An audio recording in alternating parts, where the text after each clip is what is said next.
उस आदमी को ऊपर बुलाया और पूछा कि इन पंखों में क्या खूबी है, दाम क्या है इन पंखों के। उस पंखों वालों ने कहा कि महाराज, दाम ज़्यादा नहीं है। पंखे को देखते हुए दाम बहुत कम है, सिर्फ 100 रुपये का पंखा है। सम्राट ने कहा, 100 रुपये? यह 2 पैसे का पंखा जो बाज़ार में जगह जगह मिलता है, और 100 रुपये दाम, क्या है इसकी खूबी? उस आदमी ने कहा, खूबी यह पंखा 100 वर्षों से चलता है, 100 वर्ष के लिए गारंटी है, 100 वर्ष से कम में ख़राब नहीं होता है। सम्राट ने कहा, इसको देख कर तो ऐसा लगता है कि यह सप्ताह भी चल जाए, पूरा तो मुश्किल है। धोखा देने की कोशिश कर रहे हो, सरासर बेईमानी है, वह भी सम्राट के सामने। उस आदमी ने कहा, आप मुझे भली भांति जानते हैं, इसी गलियारे में रोज़ पंखे बेचता हूँ, 100 रुपये दाम है इसके, और अगर 100 वर्ष ना चले तो जिम्मेवारी में हूँ।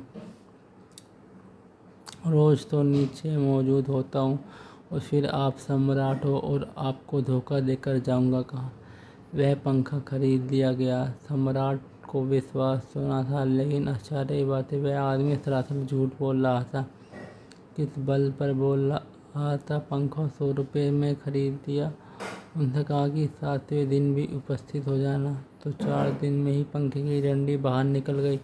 7वें दिन तो वह बिल्कुल मुर्दा हो गया।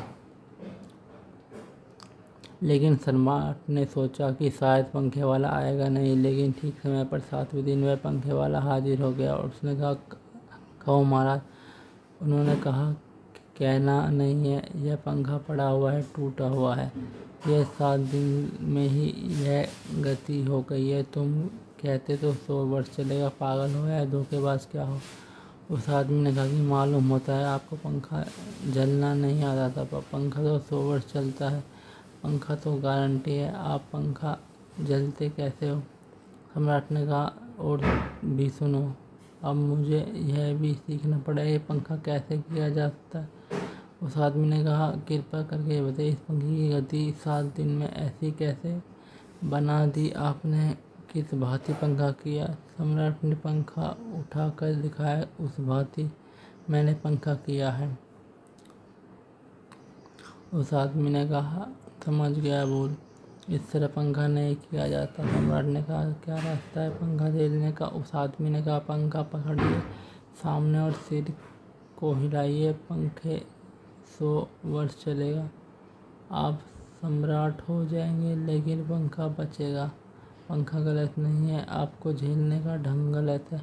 यह आदमी पैदा हुआ है 5-6 हजार या 10,000 वर्ष की संस्कृति का यह आदमी फल है, लेकिन संस्कृति गलत नहीं है, यह आदमी गलत है। आदमी मरता जा रहा है रोज, और संस्कृति की धुलाई जलती जाती है। महान संस्कृति, महान धर्म, महान सब कुछ, और उसका यह फल है कि आदमी इसी संस्कृति से गुजर रहा है, और यह परिणाम है उसका जीवन। लेकिन नहीं, आदमी गलत है, आदमी को बदलना चाहिए अपने को, और कोई कहने की हिम्मत नहीं उठाता कि कहीं ऐसा तो नहीं कि 1000 वर्षों से जो संस्कृति और धर्म आदमी प्रेम से नहीं है, संस्कृति और धर्म गलत है।